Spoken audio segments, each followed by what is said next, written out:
ठीक है, आ जाइए। 6 मार्च है, फिजिक्स का पेपर हो गया, 2:30 बज गया, मुझे जस्ट पेपर मिला है। आ जाओ स्टार्ट करते हैं। ये जो मेरे को मिला है सीरीज GEF H और सेट 1 है ये। ठीक है, स्टार्ट करते हैं पहले सवाल से। पॉइंट चार्ज है, डाइपोल शॉर्ट डाइपोल पे आर डिस्टेंस पे रखा है, फोर्स लग रही है F। पहली बात, ये कांस्टेंट फोर्स नहीं है, वेरिएबल फोर्स है ये, इसका मैंने सेम करवाया हुआ है। अच्छा, डिस्टेंस हमने 2r कर दिया, तो फोर्स की क्या वैल्यू रहेगी, ध्यान से देखो। तो जैसे ऐसे ये माइनस है, तो मान लो ये प्लस है। ठीक है, इनके बीच में शॉर्ट डाइपोल, ये L L, यहाँ से R दूरी पे एक चार्ज रख दिया मैंने, Q चार्ज। ठीक, तो फील करो, चाहे इसकी वजह से वहां लगे, उसकी वजह से वहां लगे, बात तो एक ही है। तो जो फोर्स लगती है वो सीधे होती है Q इंटू ई। क्या लगती है? Q into, basically variable force है। फील करो ना, यहाँ पे अलग होगी, यहाँ पे अलग होगी, पर कोई बात नहीं, हम ऐसे निकाल सकते हैं F is equal to Q into e. E की वैल्यू क्या, ये एक्सियल लाइन है, तो क्या हो जाएगी 2kp बटे एक्स क्यूब, और एक्स की वैल्यू कितनी है R।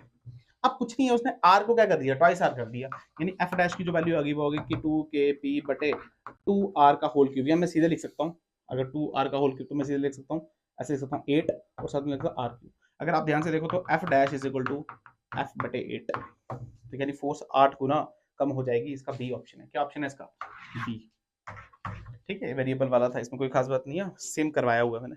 सेकंड वाला मेटालिक, ठीक है, आपको पता है टेम्परेचर बढ़ाने पे रेजिस्टेंस बढ़ जाती है, कल ही बात की थी हमने कंडक्टर के बारे में। अच्छा, कंडक्टर ही पूछा है, तो ध्यान से देखो, इसमें जो ऑप्शन है वो ऑप्शन है डी। कैसा ऑप्शन है? डी, क्योंकि लीनियर वेरी नहीं करती है, तो ऑप्शन नंबर डी इसका बिल्कुल सत्य। हाँ हाँ, ऑप्शन नंबर डी करेक्ट है, मतलब ये वाला ग्राफ ऐसे होता है। आपको पता है अलॉय के लिए कुछ ग्राफ ऐसे होता है, सेमीकंडक्टर के लिए ऐसे होता है।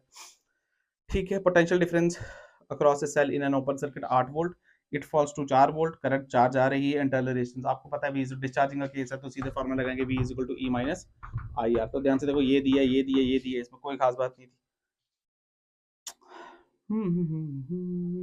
अच्छा, ये दिया 8, देख लो।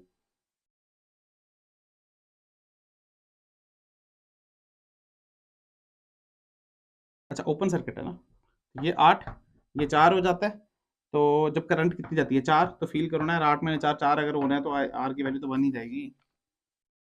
आप ऐसे भी देख सकते थे इसको। ठीक है, फोर्थ वाला पॉइंट, फोर्थ वाला पॉइंट फोर्थ वाला पॉइंट है ड्रिफ्ट वेलोसिटी पे I is equal to VD N है। तो आपको पता है VD और A में कैसा रिलेशन होता है, हाइपरबोलिक रिलेशन है। तो ध्यान से देखो, ये रिलेशन है, दिया भी हुआ है पहला वाला ऑप्शन। पांच वाला डायमैग्नेटिक सब्सटेंस आपको पता है रिपेल करेगा दोनों साइड पे, ऑप्शन नंबर ए, इसमें कोई खास बात नहीं है। अच्छा, सर्कुलर कॉइल है, छठा क्वेश्चन है, 8 सेंटीमीटर की नंबर ऑफ टर्न्स दी है, ओमेगा दी है, इंड्यूस्ड ईएमएफ निकालनी है। अच्छा, कोई बात नहीं, आपको पता है E is equal to minus d phi by d t, phi की वैल्यू लिखती है b a cos omega t into n. ध्यान से देखो तो सब कुछ दिया हुआ है, आपको सिर्फ पुट ही करनी थी वैल्यू, सवाल निकल जाए। अच्छा, क्वेश्चन नंबर 7 आपको पता है जो ई होती है वो होती है BVL, तो BVL पे डिपेंड करती है, रेजिस्टेंस पे डिपेंड नहीं करती, तो सी ऑप्शन है इसका। 8 वाला ऑप्शन मैंने कल ही कराया था, जो जो डिस्प्लेसमेंट वैल्यू होती है उसकी होती है एप्सिलॉन नॉट डी फाई बटा dt। हाँ, सी वाला ऑप्शन। नाइन्थ का कनकेव मिरर एफ है, तो मिनिमम डिस्टेंस कितना होना चाहिए? आपको पता है सी पे इमेज सी पे ऑब्जेक्ट रखते हैं तो सी पे बन जाती है, यानी 0 होना चाहिए, पर अगर कॉन्वेक्स लेंसर होता तो ये स्टैंडर्ड सवाल है, 4F आंसर आता है इसका, कोई बात नहीं। अच्छा, आपको रेडियस का फॉर्मूला पता है, 10वां वाला 0.53 इंटू एंगस्ट्रॉम, बेसिकली क्या होता है m स्क्वायर बाय z, तो m स्क्वायर पे है, सी ऑप्शन है इसका। अच्छा, hydrogen atom initially ground stage पे है, तो ठीक है, 1 पे है, 5 में जाना है, तो ध्यान से देखो 1 से 5 में जाना है, कोई खास बात नहीं है, हमने फॉर्मूला पढ़ा था कल ही, 1 बाय एक 2.5 घंटे में आपको बहुत काम मिला। छोटा वाला यानी 1 का यहाँ डाला था, 1 का स्क्वायर यहाँ डाला था, 5 का स्क्वायर, R पता है हाइड्रोजन के लिए वैल्यू 1 है, ये रिडक्स कांस्टेंट है, लैम्डा आ जाना था। अच्छा, मास डेंसिटी मैंने कल ही बताई थी, इंडिपेंडेंट होती है कि सेम सवाल आ गया, इंडिपेंडेंट है एक। अच्छा, 13वां सवाल, एसी सोर्स है ये सब, अगर आप ध्यान से देखो पीएन जंक्शन का रेक्टिफिकेशन का काम करता है, अगर सिंगल लगा हुआ है तो पहला तो हो ही नहीं सकता, क्योंकि पहला तो एसी है, बी सी डी हो सकता है, पर अगर सिंगल डायोड दिया है तो सी वाला ऑप्शन होगा, क्योंकि हाफ वेव रेक्टिफायर बनेगा, ये भी हमने कल ही पढ़ा था बेसिकली 2.5 घंटे वाला लेक्चर में। उसके बाद 14 इंट्रिंसिक सेमीकंडक्टर है, उसको मैंने ट्राइवेलेंट डाल दिया, ट्राइवेलेंट डाल दिया तो क्या होल आया, होल आया तो क्या बन गया पी टाइप है, इसमें कोई खास बात नहीं है, बी ऑप्शन था इसका। अच्छा, एनर्जी बैंड आपको पता है, एनर्जी बैंड होता है वैलेंस बैंड, तेज तो नहीं हो रहा है, बहुत आसान है, टाइम वेस्ट करने की कोई जरूरत नहीं है। ये है वैलेंस बैंड, ये है कंडक्शन बैंड, आपको पता है डोनर लेवल यहाँ पे होता है 0.01 इलेक्ट्रॉन वोल्ट पे, ठीक है, बहुत ऐसे कम, यही होता है इसका स्टैंडर्ड, और ये 0.01 इंटू 0.05। अच्छा, 16वां सवाल है, मैंने बार of copper is placed in external magnetic field, the field lines get concentrated in the bar, मतलब बार के अंदर से जाएंगी, और रीजन बोल रहा है copper is a paramagnetic, copper 2 is a paramagnetic, copper 1 is diamagnetic. तो अब पता नहीं क्या सवाल पूछ रहे हैं, बट अगर इसको डायमैग्नेटिक की नजर में हम अगर देखते हैं कॉपर को डायमैग्नेटिक, तो पहला भी गलत है, तीसरा भी, क्योंकि डायमैग्नेटिक है तो अंदर से तो जाएगा ही नहीं, दोनों गलत। Phase difference between any two points on a wavefront is zero, बिल्कुल सही बात है, वेवफ्रंट में कोई भी फेज डिफरेंस नहीं होता। All points on a wavefront are the same distance oscillating in the same phase, बिल्कुल सही बात है, ये इसका वही दोनों ठीक है। अच्छा, करेक्ट एक्सप्लेनेशन के साथ photo electric effect demonstration the particle nature, बिल्कुल सही बात है, photo electric effect particle nature ही दर्शाती है फोटोन से। अच्छा, is proportional to the intensity of, बिल्कुल सही बात है, जितनी ज्यादा करंट बढ़ाएंगे उतनी ज्यादा इंटेंसिटी बढ़ती है। हाँ, और फ्रीक्वेंसी एनर्जी के साथ लेने देना है, बेसिकली कल ही बताया था हमने, ये भी ठीक है। अच्छा, अल्फा पार्टिकल है, प्रोजेक्टेड है, वी दी है, बी दी है। अच्छा, एक्सेलरेशन ऑफ द पार्टिकल और चार्ज टू मास रेशियो दी है। अगर आप ध्यान से देखो तो एक्सेलरेशन निकालनी है ना, तो कौन सा खास बात है, acceleration force upon m, force charge particle कितनी लिखती है, क्यू वी क्रॉस वी बटे एम। तो ध्यान से देखो यार, क्यू बटे एम का रेशियो दिया, वी दिया, बी दिया, आप तो निकाल ही सकते थे तुम लोग, आसान तो था। क्योंकि मैंने देखा, रिएक्शन देखा, बच्चे बोल रहे थे काफी टफ है, मुझे ऐसे बच्चों के पर्सपेक्टिव में इतना टफ ज्यादा नहीं लगा, एक दो सवाल था जो मेरे पास लगा, कोई बात नहीं। उसके बाद उसने बोला यही बताओ कि इंड्यूस, आपको पता है यार, चार्ज बनाता है इलेक्ट्रिक फील्ड, फिर इलेक्ट्रिक फील्ड चेंज होती है, changing magnetic field, changing electric field चलती रहती है और ईएमएफ वेव बन जाती है, हमने बहुत बार इस पर डिस्कशन की। अच्छा, हाइजेंस प्रिंसिपल बताना था और स्लैंस लॉ को प्रूव करना है, यानी प्रूफ लॉ ऑफ रिफ्लेक्शन वाला। अच्छा, रिफ्लेक्टिंग क्यों रिफ्लेक्टिंग से ज्यादा है, 21 का बी पार्ट। आप जब ये देखो तो आप प्लीज पीडीएफ जो देखोगे अपना कॉपी पेज, मतलब देख लेना मैं क्या बता रहा हूँ, पता होना चाहिए आपको। वैसे अगर नहीं भी पता है तो आप, मैं क्वेश्चन तो बोल रही हूँ। अच्छा, रिफ्लेक्टिंग टेलीस्कोप क्यों है, आपको पता है, इजी टू मैन्युफैक्चर है, इसमें क्रोमैटिक एब्रेशन नहीं होती, सफेरिकल नहीं होती, इजी टू हैंडल है। क्यों नहीं होती एब्रेशन, क्योंकि इसमें इसमें हम मिरर का यूज करते हैं, ठीक है, आसान, इजी टू हैंडल ये सब। अच्छा, दो मोनोक्रोमेटिक लाइट है, इंटेंसिटी आई, एक 4 I, ratio of maximum and minimum. Ratio of maximum आपको पता है, मिनिमम मैक्सिमम होता है I1 प्लस I2 का होल स्क्वायर। अरे सब कुछ दिया हुआ था आपको, आई दिया था, I1 I2 दिया था, पुट करना था, और मिनिमम में यहाँ पे क्या माइनस आ जाना था और रेशियो मार देना था। अच्छा, उसने बोला ग्राउंड स्टेट एनर्जी दी हुई है, पोटेंशियल एनर्जी और kinetic energy third excited state में। ये बहुत आसान है, थर्ड एक्साइटेड स्टेट का क्या मतलब है, n इज इक्वल टू 2 में डालना था, तो आपको पता है जो एनर्जी का फॉर्मूला क्या है, -13.6 z स्क्वायर बटे n स्क्वायर, पुट ही करना था सब कुछ यहाँ पे। डिफरेंशिएट में इंट्रिंसिक एंड एक्सट्रिंसिक बहुत आसान था, इंट्रिंसिक प्योर वो वाले, इसमें डोपिंग करते हैं ये वो। उसके बाद बाइसिंग पे था, फॉरवर्ड बाइस मतलब पी को प्लस दे दो, और वो ये भी आसान था। Briefly explain how is diffusion and drift current, मैंने बारी बार बताया, जैसे हम पीएन जंक्शन बनाते हैं तो डिफ्यूज होते हैं, इलेक्ट्रॉन आते हैं, होल को खा जाते हैं, कुछ इलेक्ट्रॉन यहाँ पे रह जाते हैं, तो एक करंट आती है, डिफ्यूजन करंट बोलते हैं। बट अब पोटेंशियल क्रिएट हो गया, तो जो पोटेंशियल क्रिएट हो गया तो बेसिकली अब वो क्या करते हैं, वहां से अब मेजॉरिटी चार्ज कैरियर नहीं आ सकते, पर माइनॉरिटी आ सकते हैं, तो ये बहुत जल्दी होता है प्रोसेस, तो ड्रिफ्ट करंट आ जाती है, माइनॉरिटी की वजह से मेजॉरिटी की वजह से क्या आ जाती है, और एक बैरियर पोटेंशियल बेसिकली क्रिएट हो जाता है, एक डिप्लीशन लेयर भी क्रिएट हो जाती है। बेसिकली होता क्या है कि अब आपने करंट चलानी है तो उस बैरियर पोटेंशियल को ओवरकम करना पड़ेगा, कोई खास बात नहीं थी इसमें।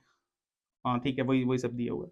अच्छा, 12 नेगेटिव चार्जेस हैं, सेम फिगर दी हुई है, कोई खास बात नहीं है, पोटेंशियल दिया है। अगर पोटेंशियल ध्यान से देखो तो एक स्केलर क्वांटिटी है, कैसी क्वांटिटी है, स्केलर, तो सीधे के क्यू बाय आर, सबकी दूरी आर थी, 12 चार्ज से तो 12 से मल्टीप्लाई कर देना था। अगर 120 डिग्री पे रखा है, 60 डिग्री पे, क्या फर्क पड़ता है यार, क्या फर्क पड़ता है, आर रेडियस तो आ रही है ना यार, दूरी तो आ रही है, तो यानी सेम आंसर इसका भी था, पहले और दूसरे का सेम आंसर। 27वां सवाल, how does the resistance differ from impedance, आपको पता है इंपेडेंस एक्सएल एक्सआर, उसमें सब ये सब कुछ आ जाता है, डिपेंड करता है, एक्सएल बड़ा है, एक्सी बड़ा है, एलआर सर्किट है, आरसी सर्किट है, आसान था, इसमें कोई खास बात नहीं थी। अच्छा, एलसीआर के लिए पूछा, जेड की वैल्यू आपको पता है आ जाती थी under root of r square plus XL minus, ये कल ही समझाई थी, ठीक है। उसमें बोलो find the condition of resonance connected, give the factors on the resonant frequency of a series of LCR circuit, graph of electric current versus frequency का ग्राफ। अगर आपको याद हो तो जेड वर्सेस फ्रीक्वेंसी का ग्राफ अगर ऐसे बनता था तो इसका ग्राफ ऐसे बनता था, हाँ, ऐसे ही है, दोनों में से ऐसे ही ग्राफ है, इसमें कोई बात नहीं है। इम्पीडेंस आपको बताना है, रेजोनेंस कब होती है, जब आर जेड के बराबर हो जाए या फिर एक्सएल किसके बराबर हो जाए, एक्सी के बराबर। बहुत आसान क्वेश्चन था, इसमें कोई खास बात नहीं थी। अच्छा, उसमें बड़ा लॉन्ग सोलनाइड है, रेडियस आर है, नंबर ऑफ टर्न्स एन है पर यूनिट लेंथ, करंट जा रही है सोलनाइड में, coil number is bounded by centre, what is the induced EMF. अच्छा, ईएमएफ पूछ ली, सेल्फ इंडक्टेंस नहीं पूछी। ईएमएफ का फॉर्मूला क्या है, minus D five by D T, और फाइव की वैल्यू क्या है, माइनस डी। अगर ध्यान से देखो तो ये होता है बी ए, पाई क्या होता है, बी डॉट ए ना, तो बी कितना होता है आपको पता है, सोलनाइट के अंदर अगर सोलनाइट की बात करूं तो सोलनाइट के लिए बी होता है म्यू नॉट एन आई, और एरिया कितना होता है pi are square, number of turns है एन से मल्टीप्लाई कर दो, या जगह बटे डी टी। अब देखो ये आई है ना, इस आई की जगह आपने क्या पुट करना, आई नॉट साइन ओमेगा टी, तो कुछ बात नहीं है, जब डिफरेंशिएट करो तो ये आ जाएगा mu naught i naught sine omega t, यानी cos omega t minus minus देखते रहना, माइनस पाई आर स्क्वायर, तो यही आ जाएगा ना, ये मफा देगी। अच्छा, म्यूचुअल इंडक्टेंस उसने बोला सोलनाइड और कॉइल के लिए, कोई बात नहीं, मान लो एक कॉइल है आपके पास, और एक सोलनॉइड ऐसे करके, रेडियस आर, रेडियस आर। तो ध्यान से देखो, ओ हो, हम सीधे जानते हैं फ्लक्स का फॉर्मूला होता है एम आई इसके केस में, म्यूचुअल इंडक्टेंस में। और अगर आप ध्यान से देखो तो फ्लक्स का एक और फॉर्मूला होता है, तो ठीक तो कर रहे हैं, बी ए। तो बी कितना होता है, म्यू नॉट एन आई तो होगा इसके लिए, अरे है तो सोलनॉइड ही है, तो एरिया के pi are square, number of turns मार देना इसके। तो ध्यान से देखो, ये इसके बराबर, ये इसके बराबर, तो एम किसके बराबर, आई से आई कटा तो एम इसके बराबर mu n n pi are square. अब जो भी है यही आंसर है। आसान था ये, मैंने अपनी वीडियो में भी करवाया हुआ, पर अच्छा सवाल था ये बेसिकली, ठीक था, इतना इतना मतलब बुक की बुक की सवाल नहीं था ये। उसके बाद क्या पूछा है, Einstein photo electric equation, explain the imagine of, अच्छा कुछ नहीं, आइंस्टाइन की इक्वेशन पता है आपको, K max is equal to E minus five, K max is equal to E minus five. तो इसमें कौन सा खास बात थी, पूछा क्या है, अच्छा डिफरेंट इंटेंसिटी बतानी है ना, तो कोई बात नहीं, डिफरेंट आपको पता है आई वर्सेस वी का जो ग्राफ है, ओ हो, तो डिफरेंट इंटेंसिटी ऐसे आ जानी थी, ये अगर आई वन है, ये आई टू है, ये आई थ्री है, तो सीधे पता आई थ्री बड़ी है, क्योंकि जितने ज्यादा इंटेंसिटी होगी उतनी ज्यादा नंबर ऑफ फोटॉन्स होंगे, उतनी ज्यादा करंट निकलेगी, क्या खास था इसमें। अच्छा इंटेंसिटी ऑफ इंसिडेंट रेडिएशन, अब आपको पता है फोटो करंट के साथ बताना है ना, तो हाँ सिंपल बात है, बढ़ेगा, क्या होगा, बढ़ेगा, क्या होगा, बढ़ेगा, बिल्कुल सही बात है, जैसे जैसे वो बढ़ेगा वैसे वैसे वो बढ़ेगा। उसके बाद क्या, तीसरा मार्क द एनर्जी लेवल। अच्छा आपको पता है सीरीज पूछी थी बेसिकली, लाइमन बार्नर, ये वो जो मैंने कल बताई थी, और सवाल भी उसी में से आ गया, बताना था अल्ट्रावायलेट रीजन में कौन सा लाइमन होता है, बार्नर में कौन सा विजिबल है, और बाकी सारे इंफ्रारेड में कोई लो है कोई हाई है, वही सवाल था। ड्राई, ये भी हमने कल करवाया था, और ये मैंने आपको बताया भी था, देखो अगर मैं आपने सिर्फ कल वाला लेक्चर ही पढ़ा होता 2.5 घंटे का, आपको बहुत हेल्प मिली थी, मैंने बोला था आयरन मोस्ट स्टेबल है, और ये 20 से 40, 20 से 50 तो मैंने ऐसे टर्म ली थी, बट आपको मैंने बताया था ये वाले फ्यूजन करते हैं, यानी टूट जाते हैं क्योंकि स्टेबल होना है, और ये वाले जुड़ जाते हैं, जो हैवी न्यूक्लियाई होते हैं वो फ्यूजन करते हैं, ये वाले क्या करते हैं, फ्यूजन करते हैं। तो उसने ये पूछा था जो लाइटर न्यूक्लियाई होते हैं वो फ्यूजन फ्यूजन क्यों करते हैं, क्योंकि जुड़ जाएंगे, मान लो अगर एक 6 है और एक 9 है, तो जुड़ के क्या 15 टाइप बना रहा है, तो 20 से तो स्टेबिलिटी स्टार्ट है, तो पास हो गए तो फिर जुड़ जाएंगे, तो इसी वजह से स्टेबिलिटी बेसिकली गेन करने से। 30 क्वेश्चन हो गए। 31 कूलम्स लॉ सिलेक्ट, बहुत आसान है, ये भी कल करवाया हुआ था। गॉस लॉ इज बेस्ड, बिल्कुल सही बात है, बेस है। दो चार्जेस हैं, अच्छा ए और बी, एक क्यू है, एक टू क्यू है, लोकेटेड है 0 0 ए कॉमा ए पे, तो कोई बात नहीं, एक्स वाई पे लोकेटेड नहीं है, एक्स टू वाई टू पे, हाँ तो ठीक है ना, i and j unit vector find the, अरे कुछ फोर्स निकालनी है वेक्टर फॉर्म में, कोई खास बात नहीं है। Derive an expression, equatorial plane में आपको पता है केपी बटा एक्स क्यू, माइनस डाल देना बीच में। अच्छा उसने डिस्टेंस में पूछा, ये तो बहुत आसान था वहां से। अच्छा, two identical electric dipole are placed in diagonal of square A B C D, net electric field. तो यार इसको आप वैसे भी क्यों करना था इसको, डिस्टेंस भी गिवन ना, तो आप ध्यान से देखो, ये ऐसे था, ये था प्लस, ये था माइनस, ये था प्लस, और ये था माइनस, और ये साइड कितनी दी है, √2 मीटर। ये तो हमको यहाँ बताना था, तो ध्यान से देखो, प्लस की वजह से यहाँ, माइनस की वजह से यहाँ, प्लस की वजह से यहाँ, माइनस की वजह से यहाँ, तो नेट तो यही आना था, ऐसे भी निकाल सकते थे। और अगर आप ध्यान से देखो ये प्लस माइनस है, तो ये पॉइंट क्या इक्वेटोरियल हो गया इसके लिए, ये पॉइंट क्या इक्वेटोरियल हो गया, तो वैसे भी निकाल सकते थे, तो जैसे मर्जी आपको अच्छा लगता था आप वैसे वैसे निकाल सकते थे। उसने बोला बाय सावर्ट लॉ बताओ, और क्या बताओ, सर्कुलर लूप, ये कल ही पढ़ा था, मैं बता रहा हूँ कल वाला लेक्चर बहुत काम आया है, म्यू नॉट आई बटे 2 आर, सब जानते हैं, कोई खास बात नहीं है इसमें, ठीक है। उसके बाद एक इलेक्ट्रॉन है, ये देखो, ये सवाल बच्चों को तंग कर रहा है, क्योंकि ये बाहर से आया कुछ नहीं है, सीधे फॉर्मूला लगाना था, शायद मैंने कल पढ़ाया भी था शायद वीडियो में। उसने क्या बोला है, इलेक्ट्रॉन रिवॉल्व कर रहा है, तो आपको पता है इलेक्ट्रॉन जो रिवॉल्व करता है उसके लिए वो क्या होता है, वो होता है EVR/2, आई की वैल्यू यही आती है शायद, I is equal to Q बटे T, I is equal to Q divide पे अगर घूम रहा है तो 2πr/v, 2πr/v, Q by T है ना, तो क्यू की वैल्यू क्या होती है, क्यू की वैल्यू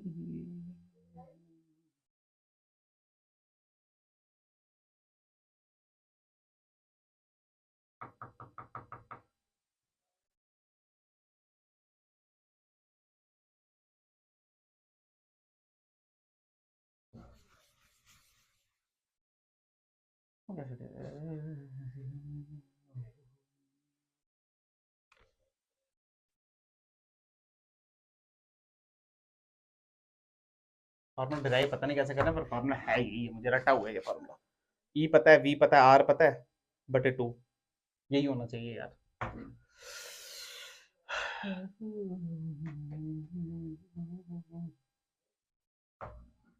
मैग्नेटिक मोमेंट निकालते हैं, क्या चाहता है, ई वी आर बटे 2 इंटू एरिया, एरिया क्या पाई आर स्क्वायर,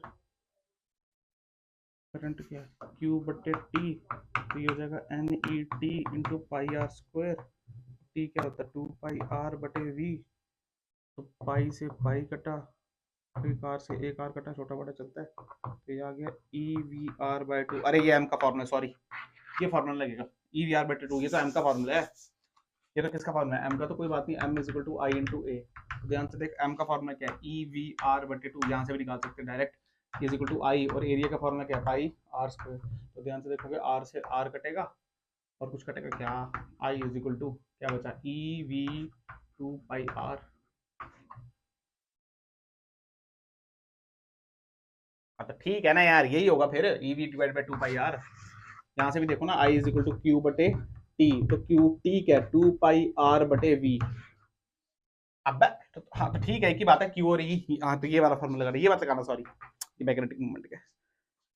हाँ ठीक है, कोई बात नहीं। अच्छा अच्छा, देखो ना आपको रेडियस दी है, ये दी है, ये दी है, ये तो आप जानते हो 1.6 इंटू, अच्छा कोई बात नहीं, छोड़ो इसको। Derive an expression of four acting on current carrying conductor, सबको पता है आई एल क्रॉस बी, ये कल भी बताया था, आई एल क्रॉस बी। अच्छा मैक्सिमम मिनिमम कब होगा, अगर आप ध्यान से देखो तो सीधे साइन थीटा पे डिपेंड कर रहा है, और थीटा 0 और 1 इसी पे तो 0 ही होता है, तो वहां पे मिनिमम मिलेगा, 90 पे मैक्सिमम मिलेगा। अच्छा टू पैरेलल, अच्छा करंट कैरिंग वायर, अगर आप ध्यान से देखो ये मैंने छोड़ दिया था, पर कोई बात नहीं है, बहुत इंपॉर्टेंट है, सेम हो तो अट्रैक्ट करेंगे, तो क्योंकि इसकी वजह से यहाँ पे अंदर होगा तो फोर्स यहाँ लगेगी, और ये अपोजिट होंगे तो क्या फोर्स ऐसे लगेगी, इसमें कोई खास बात नहीं है, याद करो जो फॉर्मूला होता है वो होता है म्यू नॉट अपॉन 4 पाई 2 I1 I2। तो ध्यान से देखो सब कुछ गिवन था, I1 था, I2 था, म्यू नॉट अपॉन 4 पाई गिवन था, एल गिवन था, तो फोर्स निकाल सकते थे, इसमें कोई भी खास बात नहीं थी, सवाल आसान था, यही सवाल है ना बेसिकली। हाँ वो देखो ना 2.5 इनके बीच की दूरी भी दी है, और साथ में यहाँ पे बटे दी आता है, टिचिक इंटू टिचिक, ये भी करते हैं, हाँ बिल्कुल डायमेंशन ही वैसे ही रखते हैं। तो सब कुछ तो दिया था, आपको पुट करना था।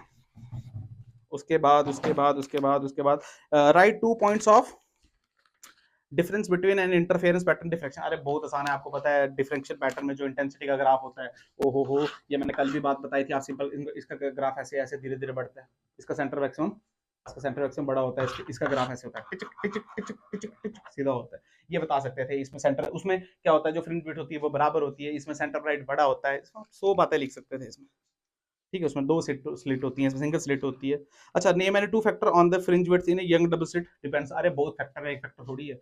अगर आप ध्यान से देखो फ्रिंज विड्थ का जो फॉर्मूला है वो है डी लैम्डा बाई डी, ध्यान से देखो यार, डी पे डिपेंड कर रहा है, डी पे कर रहा है, लैम्डा पे कर रहा है, अगर मैं म्यू ले लूं तो म्यू पे भी कर जाता है ये, तो बड़े फैक्टर बता सकते हो। उसके बाद क्या सवाल था, अच्छा यंग डबल स्लिट एक्सपेरिमेंट है, उसने बोला 2 slits are separated by a distance equal to 100 times the wavelength of light. तो कोई बात नहीं, मान लो ये लैम्डा ऐसे, ओ हो लैम्डा आ रहा है, तो ये दूरी है 100 लैम्डा, 100 टाइम्स है ना, तो आपको निकालना क्या था, आपको निकालना एंगुलर सेपरेशन। आपको वाई नहीं पूछा, अगर आप ध्यान से देखो ये थीटा होता था, ये डी होता था, तो ये वाई होता था, अगर हम बोलते थे tan theta is equal to Y by D, फिर इसको तो delta X is equal to D sine theta, पर ऐसा ये सब नहीं करना, क्योंकि हमको वाई नहीं पूछा, हमको ये नहीं पूछा Y is equal to D lambda बटे डी, नहीं ये तो बताया ही नहीं है। अगर आपको पता वाई बाई डी किसके बराबर होगा, थीटा के बराबर, और थीटा ही पूछा लैम्डा बाय डी के बराबर, तो लैम्डा पता है कितना, लैम्डा डी पता है कितना 100 डी 100 लैम्डा 100 गुना दी है ना डी की स्लिट की वैल्यू, तो ये कटा, थीटा की वैल्यू है 0.01, जितना भी अब आंसर है। उसमें बोला the distance between the two maximum on screen 50 centimetre from the slits. अरे अब वाई पूछ लिया उसने, अब कुछ नहीं है, ये सब निकालते रहना आसान है। अच्छा स्फेरिकल रिफ्लेक्शन भी पूछ लिया सीधे, n2 by v minus n, आता है ना तुम लोगों को ये, n2 by v minus n1 by u is equal to n2 minus n1 by r, हमने सीखा हुआ है, इसमें कोई खास बात। अच्छा सॉलिड ग्लास सफेद ये एयर बबल, पुराना सवाल है बेसिकली, सेंटर एसो ने रिफ्लेक्टिव इंडेक्स, अच्छा कोई बात नहीं, मानो गोला है कोई, इसका जो रिफ्लेक्टिव इंडेक्स है वो 1.5 है, और इसने 3 सेंटीमीटर मतलब रेडियस 6 है ना, तो आधे पे रख दिया, और हम यहाँ से देख रहे हैं, तो हमको बताना है अपरेंट पोजीशन क्या है इसकी। अरे सीधे यही वाला फॉर्मूला है, आपको ये निकालना। जैसे देखो ये हवा और ये 1.5, तो n1 और n2 मिल गया, रेडियस दिया हुआ है, यू ऑब्जेक्ट कितना डिस्टेंस है, हमको सरफेस से देखते हैं, ये बात इंपॉर्टेंट है, ऑब्जेक्ट 6 पे नहीं है 3 पे, ऑब्जेक्ट किस पे 3 पे, -3 डाल देना तो v की वैल्यू निकल गई। क्या खास बात है इसमें, पुराना सवाल था। जल्दी जल्दी इसलिए कर रहा हूँ क्योंकि मैं आपको सिर्फ ये बता रहा हूँ करना कैसे है, अब सॉल्व करने वाली बात अलग है। अच्छा उसने बोला, अच्छा ये देखो ये वाला क्वेश्चन देख लो तुम लोग, ठीक है तुम्हें पता है ये वाला। अच्छा ध्यान से देखो, बहुत आसान सवाल है, इसमें कोई खास बात नहीं है, किरचॉफ का 2 बार लूप लगा देना था, आराम से आ जाना। तो उसने बोला विच पॉइंट आता है सेम पोटेंशियल। अगर आप ध्यान से देखो एच जी और एफ तो सामने दिख रहे हैं क्योंकि उनके बीच में कुछ नहीं है, और ए बी सी भी सेम पोटेंशियल पे। उसने बोला करंट थ्रू आर्म बी जी, यहाँ पे बताओ। तो ध्यान से देखो, यहाँ पे करंट निकालो, तो यहाँ से भी निकालो, सॉरी यहाँ से निकालो, यहाँ से निकालो I1। तो ध्यान से देख, अगर I यहाँ से गई तो I1 यहाँ चलेगी, I2 यहाँ चलेगी। जब आप पोटेंशियल यहाँ का निकाल दोगे तो करंट भी निकाल दोगे। अच्छा उसने बोला पोटेंशियल डिफरेंस R3 के, ये भी आसान है अगर आपको लॉ लगाना आता है। पावर डिसिपेटेड, अच्छा और था आपको पता है पावर डिसिपेटेड, अगर सीरीज में देखते हैं तो I2R, पोटेंशियल देखते हैं तो V2/R, सिंपल सवाल। अच्छा उसने 35 दिया हुआ है TIR के ऊपर, ये अच्छा उसने बोला ये है 60 डिग्री, इक्विलेटरल ट्रायंगल है, यहाँ से ऐसे आया तो सीधे आया तो फील कर ऐसे सीधा ही जाएगा। अगर ध्यान से देखो तो ये 60 है तो ये एंगल 90 है, ओहो ये 150 है, ये एंगल 30 है, ओहो ये तो 60 डिग्री है। अरे हाँ ना तो बोल। अगर ध्यान से देखो तो उसने कितना दिया 24.5 क्रिटिकल एंगल, तो हाँ बिल्कुल यार TIR हो जाएगी। क्या हो जाएगी? TIR हो जाएगी, इसमें कोई भी खास बात नहीं है। और तो रिफ्रैक्टिव इंडेक्स भी दे दिया आपने उसने इसका 2.41, और बाहर क्या हवा, बाहर क्या है हवा। तो पहला सवाल क्या था, ट्रेस द पास, ऐसा पास होगा। Find the velocity of light through the prism. अच्छा फिर देख लेना TIR। अच्छा फाइंड द वेलोसिटी, वेलोसिटी क्या होती है C/n, सॉरी हाँ C/n। तो रिफ्रैक्टिव इंडेक्स तो दिया ना, कितने गुना घट जाएगी, ये वेलोसिटी इसके अंदर, ये वेलोसिटी आ जाएगी। Explain briefly two application, application आपको पता है मिराज है, लूमिंग है, टोटल इंटर रिफ्लेक्शन है, ब्रिलियंस ऑफ डायमंड है, 100 चीजें हम इस पे काम करते हैं, ऑप्टिकल फाइबर है। तो define total internal two condition, आपको पता है 2 ही कंडीशन है इसकी, ये कल बात भी बताई थी मैंने, मैं बता रहा हूँ जिसने कल वाला लेक्चर देखा होगा बहुत हेल्प मिली होगी। 2 कंडीशन, पहली कंडीशन क्या है, पहली कंडीशन आपको पता है डेंसर से रेयर जाए भाई, ये डेंसर होना चाहिए और रेयर, और ये जो आई है क्रिटिकल एंगल से क्या होना चाहिए, बड़ा होना चाहिए। मेरे हिसाब से पेपर ठीक था, इतना मुश्किल नहीं था जितना बच्चे बोल रहे थे। जिसने कल वाला लेक्चर में देखा होता तो 10 15 20 नंबर मतलब 10 नंबर एक एक नंबर वाले तो वहीं से बन रहे हैं सारे मैक्सिमम। कोई खास बात नहीं थी, मुझे आसान नहीं लगा पेपर, ठीक था। मैं एज ए टीचर नहीं एज ए स्टूडेंट बोल रहा हूँ, ठीक था पेपर, कोई इतना मुश्किल नहीं था, टेंशन मत लो आपका अच्छा हो जाएगा। ठीक है, गुड लक। मुझे लगता है काफी जल्दी कंप्लीट कर दिया हमने, वेरी गुड, आपका टाइम बचेगा, वेरी गुड।